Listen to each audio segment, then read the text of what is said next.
Selamat datang di Pojok Santai. Sebelum Anda mendengarkan audiobook ini, kami menginformasikan bahwa channel ini adalah review audio dari buku yang ada di Indonesia. Untuk membaca keseluruhan buku ini kami menyarankan membeli buku aslinya di toko buku kesayangan Anda, baik offline maupun online. Keberadaan channel ini dimaksudkan untuk membantu Anda mendapatkan pengetahuan dari buku-buku kesayangan Anda. Jangan lupa untuk subscribe, like, dan komen.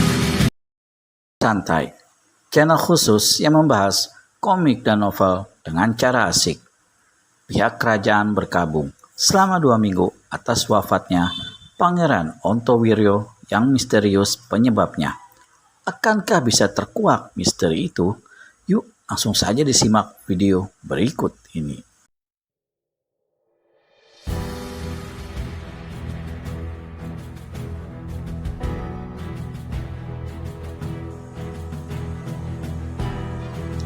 Kerajaan berkabung selama 2 minggu.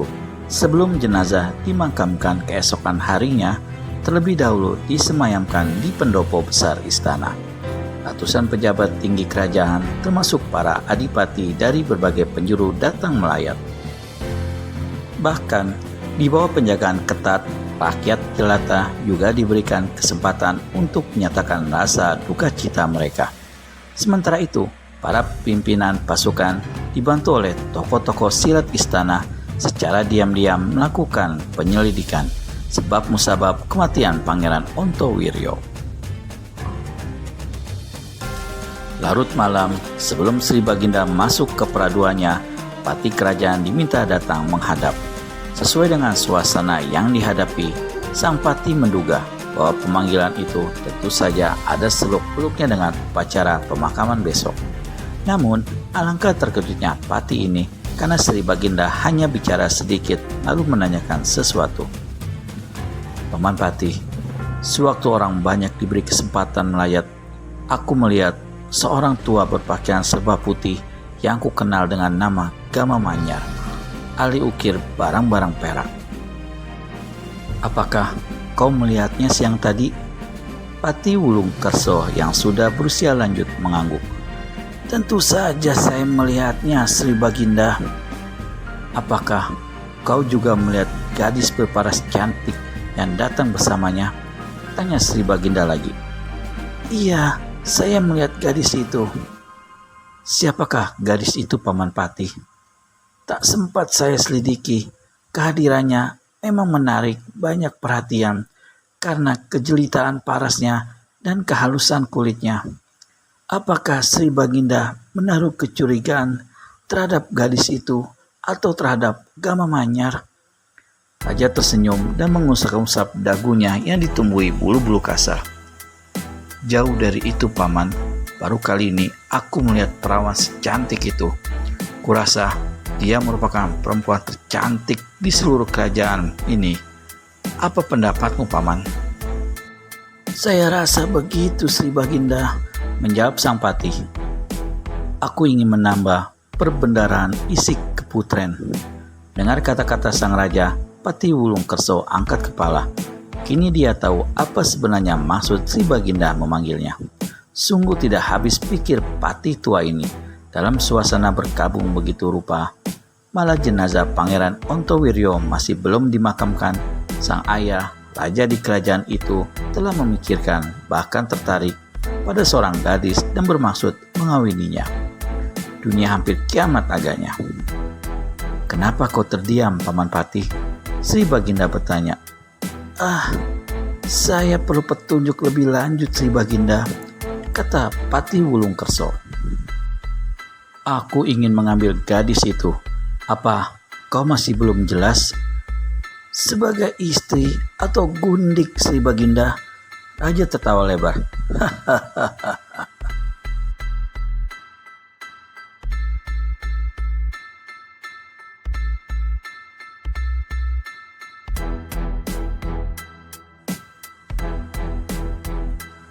Menurutmu bagaimana?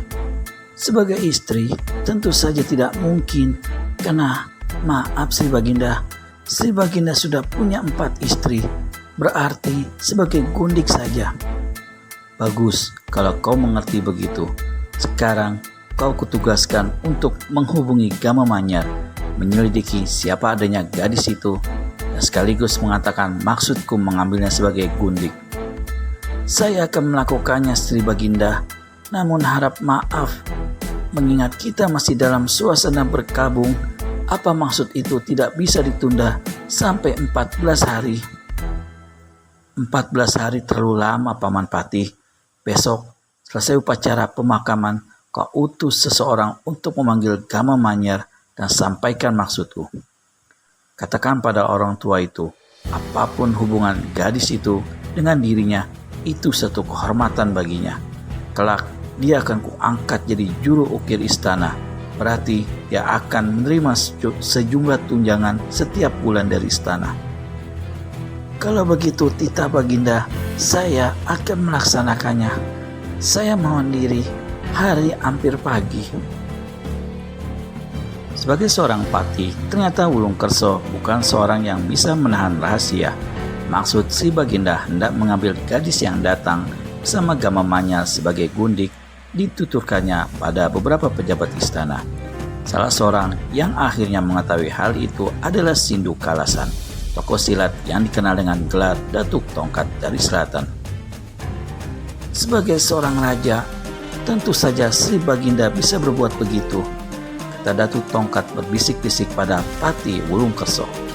Saat itu, mereka bersama yang lain-lainnya berada di pendopo, di mana jenazah Pangeran Ontowiryo baru saja selesai dimandikan.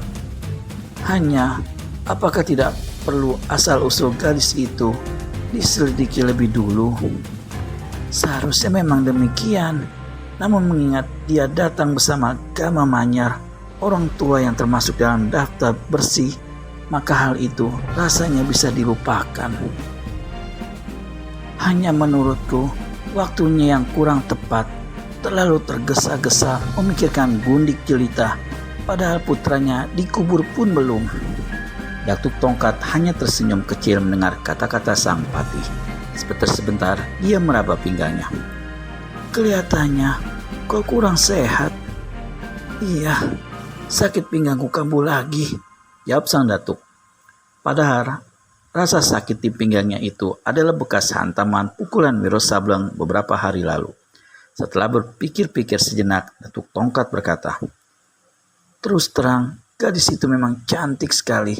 Kulitnya halus luar biasa, rambutnya yang hitam tebal dan panjang membuat mata lelaki tak bisa lepas dari memandangi wajah dan auratnya. Tak salah kalau Sri Baginda sangat terpikat. Aku rasa-rasanya pernah melihat gadis itu sebelumnya, tapi sulit ku ingat di mana dan kapan.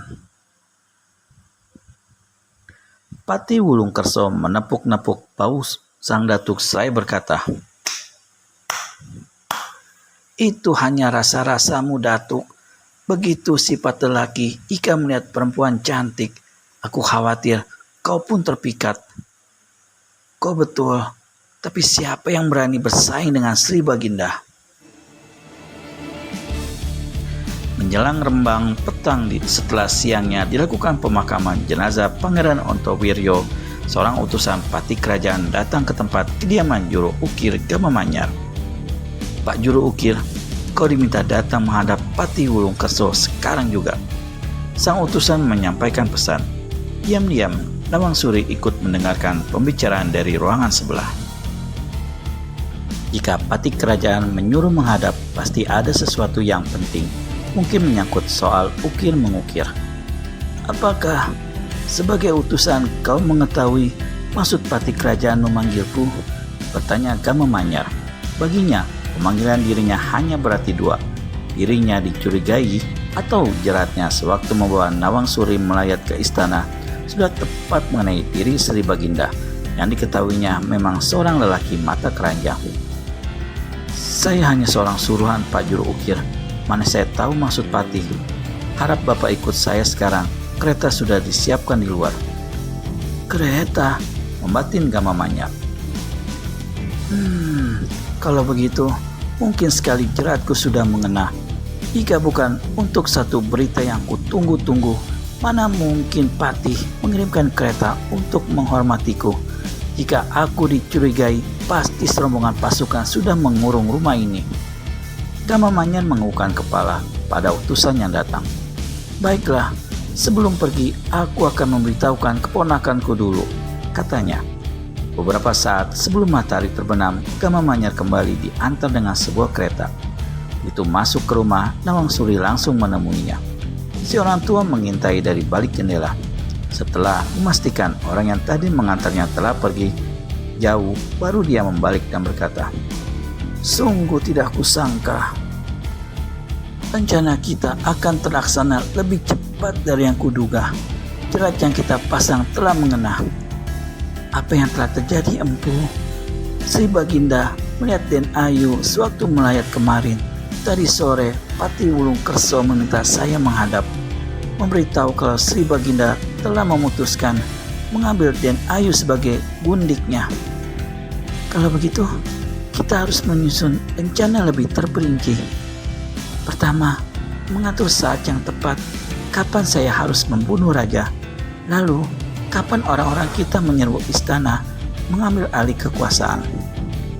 Nawang Suri nampak sangat bersemangat. Bagaimana selanjutnya rencana yang akan dibuat Nawang Suri dan Gamamanyan?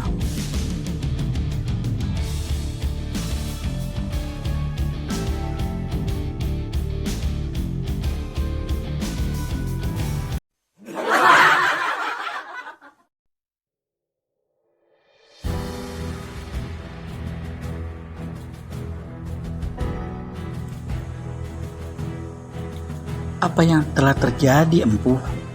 Sri Baginda melihat Den Ayu sewaktu melayat kemarin. Tadi sore, Patih Wulung Kerso meminta saya menghadap, memberitahu kalau Sri Baginda telah memutuskan mengambil Den Ayu sebagai gundiknya. Kalau begitu, kita harus menyusun rencana untuk rencana lebih terperinci. Pertama, mengatur saat yang tepat kapan saya harus membunuh raja. Lalu, kapan orang-orang kita menyerbu istana mengambil alih kekuasaan. Nawang Suri nampak sangat bersemangat karena waktu hanya sedikit.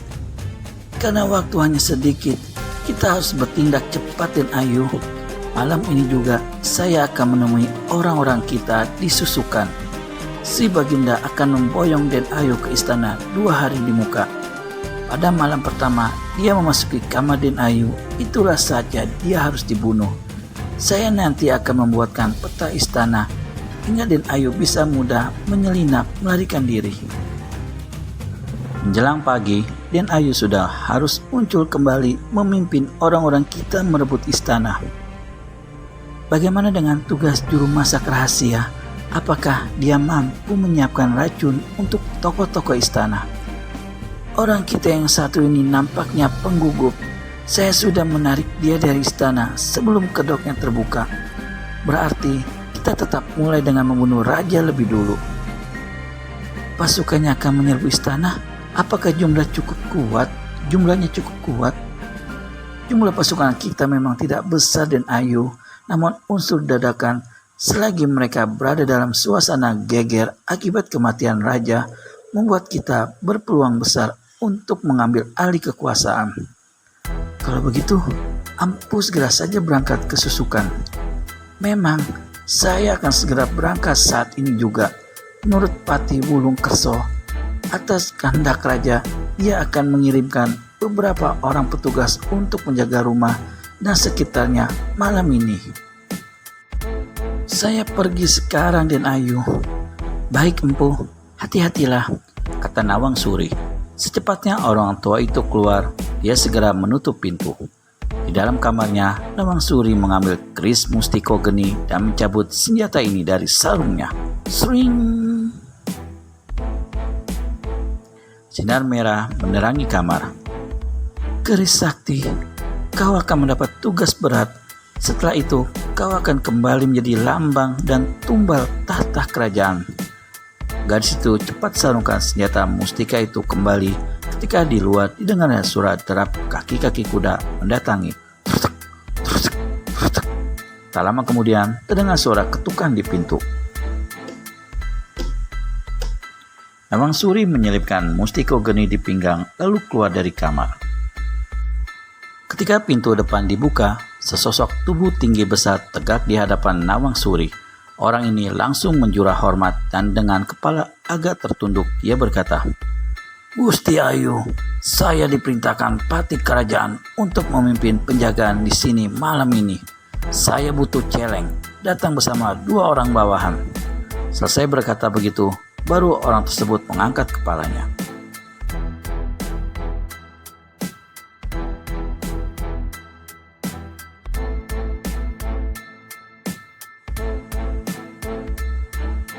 Setelah jelas-jelas dia melihat wajah gadis di hadapannya, maka Buto Celeng berseru kaget seraya mundur. "Hah? Bukankah Gusti Ayu? Kau gadis pemberontak malam itu. Kau Nawang Suri." Kata-kata Buto Celeng hanya sampai di situ. Pada detik Buto Celeng mengetahui siapa dirinya, Nawang Suri mencabut mustiko geni dan secepat kilat menusukkannya ke dada kiri tokoh silat istana kelas 3 itu. 2 orang prajurit yang ikut bersama Buto Celeng dan berada di tangga rumah tentu saja terkejut menyaksikan kejadian itu. Keduanya melompat tangga memburu. Namun mereka pun disambut dengan tusukan-tusukan senjata sakti hingga menemui ajal menyusul Buto Celeng. Mayat ketiga orang itu dinaikkan ke atas kuda tunggangan masing-masing. Setelah berganti pakaian, Nawang Suri menunggu sampai malam turun lebih gelap. Lalu dalam kegelapan malam, 3 kuda bersama 3 mayat itu dibawanya ke arah timur, di mana terdapat sebuah jurang di tepi belantara. Sebelum Buto Celeng dilemparkannya ke dalam jurang bersama mayat 2 prajurit itu, Nawang Suri menyelipkan sepucuk kertas ke dalam saku pakaian Buto Celeng. Dengan seringah puas, gadis ini kemudian tinggalkan tempat itu. Di kejauhan terdengar suara anjing melolong. Dinginnya udara mulai mencucuk persendian. Ketika malam itu, Pati Wulungkerso melaporkan pada Sri Baginda bahwa seorang pencari kayu menemukan mayat Buto Celeng dan 2 prajurit di dalam jurang di tepi hutan belantara Jati Lameh. Sang raja tampaknya tak begitu tertarik. Dia yang sedang kasmaran malah menanyakan keadaan Pati, calon gundiknya itu. Sewaktu diberitahu Rati tak kurang suatu apa, si Baginda tertawa cerah. "Hahaha, syukur calon gundik itu berada dalam keadaan baik-baik. Kuharap agar kau mengatur membawanya malam ini juga ke istana." "Sri Baginda," ujar Wulungkerso, "apakah itu tidak terlalu cepat? Kita masih belum menuju hari atas berpulangnya putra Sri Baginda, Pangeran Ontowiryo. Soal gundiku dan putraku tak ada sangkut pautnya. Lakukan apa yang kuperintahkan. Atau kau ingin membantah Paman Patih?" "Maafkan saya Sri Baginda, bukan maksud saya berani membantah. Saya hanya menyampaikan sesuatu yang saya rasa baik. Saya hanya menurut perintah." "Bagaimana dengan mayat Buto Celeng dan 2 prajurit itu?" "Bagaimana apa lagi? Urus penguburannya habis perkara. Kurasa mereka bertiga berkeluyuran malam tadi. Bukannya berjaga-jaga di rumah Gama Manyar. Menurut Den Ayu Rati, mereka tak pernah sampai ke rumahnya. Jelas itu satu bukti lagi mereka keluyuran dihadang para pemberontak yang menyelinap ke dalam kota raja dan dibunuh." "Mungkin begitu Sri Baginda. Namun orang-orang kita masih terus melakukan penyelidikan apa sebenarnya yang terjadi. Ada sesuatu ditemukan dalam saku pakaian Buto Celeng." "Sesuatu apa?" "Sepucuk surat. Agaknya dalam istana banyak musuh dalam selimut. Untuk jelasnya, silakan Sri Baginda membaca surat yang ditemukan dalam saku Buto Celeng ini." Lalu Pati Wulungkerso menyerahkan sepucuk surat yang sudah lecek dan kotor. "Mendapatkan Dimas Sindu Kalasan. Dengan tewasnya Empu Andiko Pamesworo, kekuatan kita jelas berkurang. Karenanya kita harus bergerak cepat sesuai dengan rencana. Sebelum aku mati, aku ingin raja perampas tahta kerajaan itu menemui ajalnya. Harap Dimas segera menghubungi orang-orang kita untuk menentukan hari penyerbuan." Jangan lupa mencari tambahan kekuatan baru, terutama dari pihak tokoh-tokoh silat istana. Jabatan Pati tetap menjadi bagian Dimas Kelak, tertanda Resi Mulyorejo. Kedua mata Sri Baginda terbelalak dan memandang tak berkedip pada Wulungkerso. Jadi, Sri Baginda sudah membaca semua. Saya tinggal menunggu perintah, kata Pati Wulungkerso ketika melihat Sri Baginda gagap dan merah wajahnya. Panggil hulu balang pertama dan kedua, bawa 2 lusin prajurit. Tangkap keparat itu sekarang juga, dan besok pagi gantung dia di alun-alun agar semua melihat apa akibat bagi seseorang yang menjadi musuh dalam selimut. Perintah saya lakukan, Sri Baginda. Saya mohon diri, kata Pati Wulungkerso. Tunggu dulu, suruh raja. Si keparat bernama Mulyorejo itu, kukira sudah mampus dia, ternyata masih hidup.